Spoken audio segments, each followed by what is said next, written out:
Hello student, B Ed semester 2 paper 8 assessment for learning में आज हम लोग नीट 2 में देखेंगे एटम एनालिसिस। इसके पहले के क्लासेस में आप लोग को मैं बताया था कि एक स्टैंडर्डाइज टेस्ट या मानकीकृत परीक्षण का निर्माण हम कैसे करते हैं, इसके बारे में हम आप लोग को बताए थे। तो उसमें एक वर्ड आया था एटम एनालिसिस, जो हम आपको बताया गया था कि एटम एनालिसिस का हम अलग से वीडियो देंगे, उसको समझने की ज़रूरत है। तो अगर हम लोग एटम एनालिसिस में क्या कि अगर हम लोग क्या करते हैं, हम लोग कोई भी टेस्ट या टूल्स का जब डेवलप करते हैं या करना चाहते हैं तो या करना है तो क्या होता है कि हमको एटम एनालिसिस के बारे में पता होना अति आवश्यक होता है, उससे ज़रूरी होता है कि एटम एनालिसिस आखिर होता क्या है। तो आज हम लोग इसमें मुख्य रूप से देखेंगे कि what is atom analysis, what is purpose of atom analysis और स्टेप ऑफ एटम एनालिसिस। फिर हम लोग नेक्स्ट वीडियो के माध्यम से इसके कठिनाई स्तर को, डिफ़िकल्टी वैल्यू, डिस्क्रिमिनेटेड पावर, विभेदी कारक गुणांक और डिस्ट्रक्टर एटम ध्यान भंग करने के पद को हम लोग, इसके फार्मूला क्या होता है, इसके डिफ़िकल्टी वैल्यू निकालने क्या फार्मूला होता है, उसको हम लोग नेक्स्ट वीडियो के माध्यम से समझेंगे। तो चलिए आज हम लोग इसके एटम एनालिसिस क्या है, इसके पर्पस क्या है, इसके स्टेप क्या है, उसको हम लोग समझते हैं। तो पहला मेरा क्या है कहना कि व्हाट इज एटम एनालिसिस। तो यहाँ देखिए, atom analysis is a statistical techniques which is used for selecting and rejecting the item of the test on the basis of their difficulty value, कठिनाई स्तर, and discriminated power, विविधि का गुणांक। यहाँ हम लोग इसको मुख्य रूप से समझेंगे। मतलब यहाँ कहने का अर्थ है कि एटम एनालिसिस एक सांख्यिकी तकनीक है जिसकी सहायता से हम कुछ आइटम को या तो सिलेक्ट करते हैं या तो उसे इजेक्ट करते हैं। यहाँ आइटम का मतलब है कुछ प्रश्न, टूल्स। आइटम यहाँ प्रश्न से संबंध है। जब हम कोई निर्माण करते हैं तो उसको किसी के प्रश्न को हम सिलेक्ट करते हैं, किसी को हम रिजेक्ट भी करते हैं। तो जिसका मुख्य आधार क्या होता है, उसको किसी भी प्रश्न को, किसी भी आइटम को सेलेक्ट करना या रिजेक्ट करने का जो मुख्य बेस होता है, मुख्य आधार होता है, तो उस क्वेश्चन का या उस टेस्ट का, उस आइटम का कठिनाई स्तर, डिफ़िकल्टी वैल्यू या विभेदी कारक गुणांक, डिस्क्रिमिनेटेड पावर पर डिपेंड करता है, उसका मुख्य जो आधार होता है। तो उसको आगे इसको हम लोग आगे के वीडियो में हम लोग इसको देखेंगे कि इसको कैसे निकाला जाता है, इसकी फार्मूला क्या है, हम लोग आगे की वीडियो में समझेंगे। पहले हम लोग आगे इसको देख लेते हैं। अर्थात मतलब कहने का कि कोई प्रश्न है, उसका कठिनाई स्तर क्या है, और जो हमारे लोअर वाले स्टूडेंट हैं और जो हायर वाले स्टूडेंट हैं उन पर में अंतर कर पा रहा है कि नहीं कर पा रहा है, उसके विभेदीकरण कर पा रहा है। मतलब कुछ लोअर लेवल का जो स्टूडेंट होता है, कुछ हायर लेवल का स्टूडेंट होता है, उसमें वो अंतर कर पा रहा है। मतलब कुछ यहाँ ऐसा क्वेश्चन ना हो जो अगर 100 विद्यार्थी हैं तो 100 विद्यार्थी उसका आंसर दे दे, तो लेकिन 100 विद्यार्थी एक लेवल का तो होता नहीं है, तो उसके अंतर को कर पा रहा है। इसके आधार पर हम उस आइटम का सिलेक्शन या रिजेक्शन करते हैं, वैसी क्वेश्चन का। तो आगे हम इसको देखेंगे। इसकी पर्पस को यहाँ समझने का है कि अगर हम लोग मान लिया जाए कि 10 विद्यार्थी हैं, 10 विद्यार्थी में 5 विद्यार्थी को हम जान रहे हैं कि वो कुछ लोअर लेवल है, कम पढ़ाई करते हैं, कम उसकी नॉलेज है, और कुछ ऐसे विद्यार्थी हैं जिनकी नॉलेज थोड़ा अधिक है। तो इसी चीज़ को अगर हम उसको 10 टेस्ट दे रहे हैं, कोई 10 टेस्ट दे रहे हैं, कोई अच्छा एक ही प्रश्न पूछे, 10 विद्यार्थी अगर बता दे रहे हैं, तो वो प्रश्न का कठिनाई स्तर क्या है, 0, मतलब नॉर्मल है। उस प्रश्न को हम कंपटीशन लेवल पर नहीं रख सकते हैं। तो उसी को तैयार करने के लिए हम इसको निकालते हैं। आगे हम लोग फिर इसको डिटेल समझते हैं कि इसका पर्पस क्या होता है। मतलब why to do item analysis का क्या पर्पस है, या इसको हम लोग समझेंगे what is purpose of item analysis.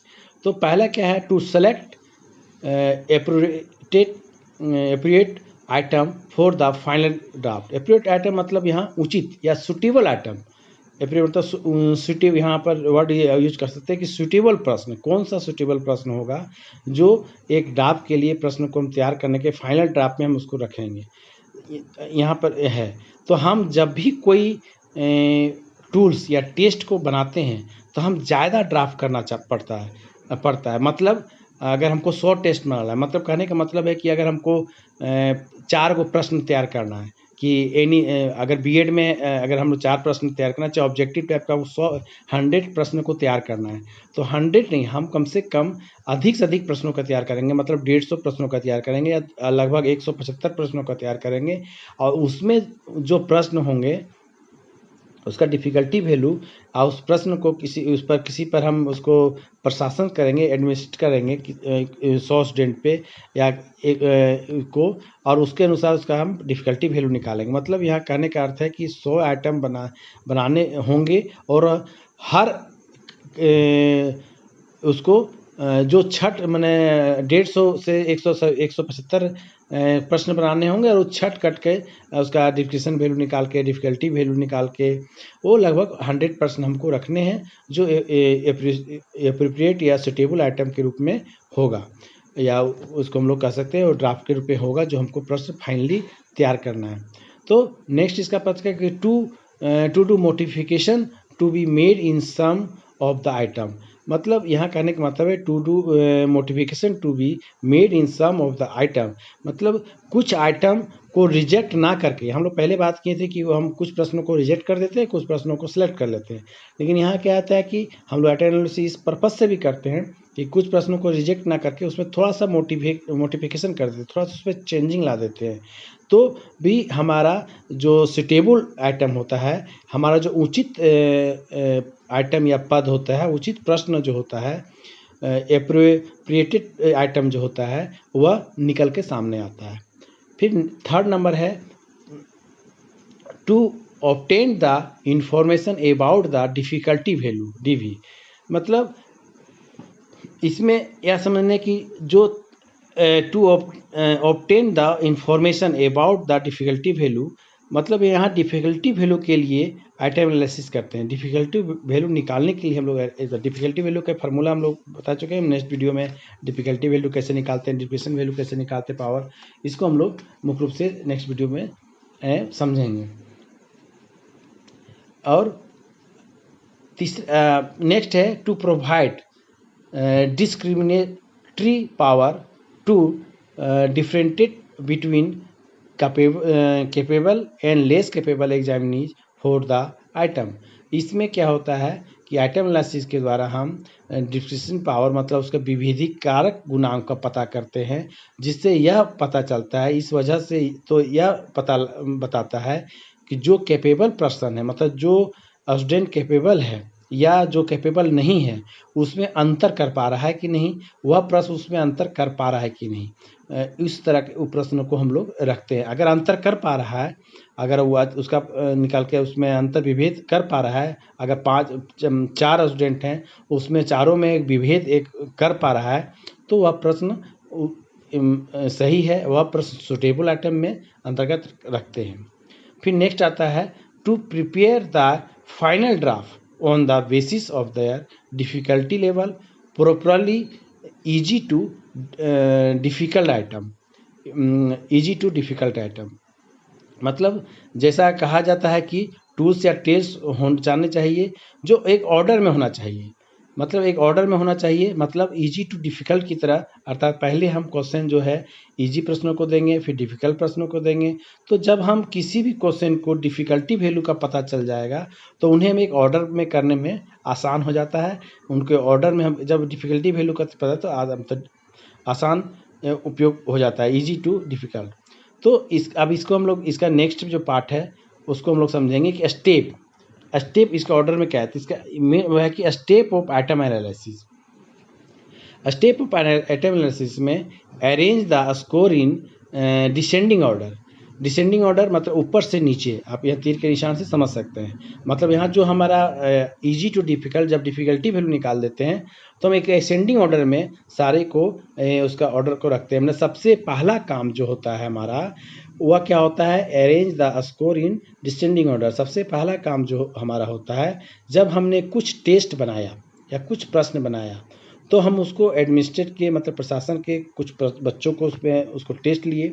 उसके बाद हमारे पास कुछ डाटा आ जाता है। डाटा मतलब कुछ उसका डाटा आ जाता है, मतलब एग्जांपल के रूप में हम 100 स्टूडेंट पर उस टेस्ट को एडमिनिस्ट्रेट मतलब उस टेस्ट को प्रशासकीय उसका टेस्ट लिए और उनका मार्क्स जो होता है उसको हम डिसेंडिंग ऑर्डर में रख लेते हैं, वही डाटा हो गया 100 स्टूडेंट पर अगर लिए तो उसका डाटा हुआ। सेकेंड है कि take 27% of the score out of the higher score and 27% of the score falling at bottom.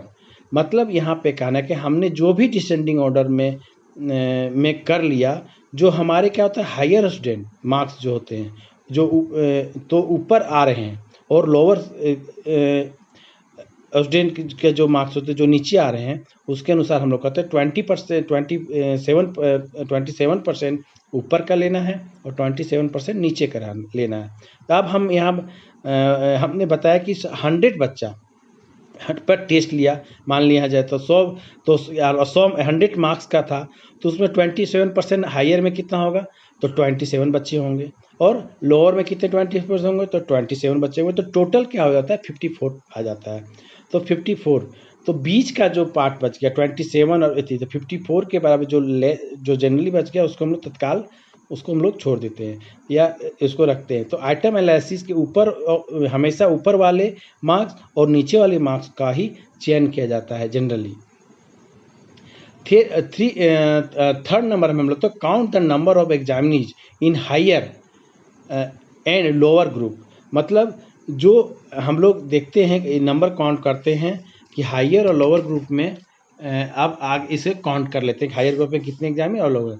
तो 4 नंबर है count the number of right answer in the higher group और and count the number of right answer in the lower group. यहाँ इसको समझने के लिए आप इस तरह समझिए कि हम लोग जब count the number of examinee जब कर लेते हैं कि 27 स्टूडेंट ऊपर है, 27 स्टूडेंट लोअर में है, तो उस 27 में हम देखते हैं हम कि बाद में हर एक आइटम का मतलब प्रत्येक प्रश्न मतलब क्वेश्चन नंबर 1 का आंसर हायर ग्रुप में कितने लोग सही दिए हैं, कितने लोग गलत दिए हैं, फिर लोअर ग्रुप में कितने लोग उस क्वेश्चन नंबर 1 का सही दिए हैं, कितने लोग गलत दिए हैं। जैसा मैंने पहले आइटम को लिया, फर्स्ट क्वेश्चन को लिया, और देखें कि जो हमारे हायर वाले ग्रुप हैं बच्चों में उनमें से कितने इसको राइट आंसर दिया है, और जो लोअर वाले ग्रुप हैं उसमें कितने इसमें राइट आंसर दिया है, सही आंसर दिया है।